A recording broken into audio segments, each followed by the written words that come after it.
কি গো, আমার না এই যে এই কুর্তিটা পছন্দ হয়েছে, কিনে দেবে গো? কত দাম? বেশি না, মাত্র 1500 টাকা। তুমি তো জানো আমি এবার স্যালারিটা একটু কম পাবো। একটু বুঝে শুনে চলতে হবে তো সোনা, এই মাসটা একটু বোঝো। তোমার কাছ থেকে কখনো কিছু কি চাই আমি, বলো? এইটুকুনি চাইলাম, তাও তুমি দিলে না। ভাবলাম বন্ধুদের পিকনিকে এই জামাটা পরে যাব। থাক, আমাকে কিছু দিতে হবে না।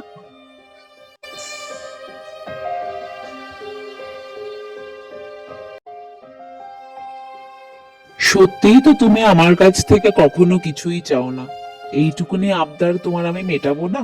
হয়তো আমার একটু কষ্ট হবে, ঘুম হবে না কদিন, ওভার টাইম করব, কিন্তু তোমার মুখের ওই মিষ্টি হাসিটা তো দেখতে পাবো। এটাই বা কম কিসে? আমাদের জীবনে রিয়াল স্যান্টা তো আমাদের স্বামীরা। নিজেদের কথা না ভেবে আমাদের খুশি কিসে হয় সেটাই সর্বদা ভেবে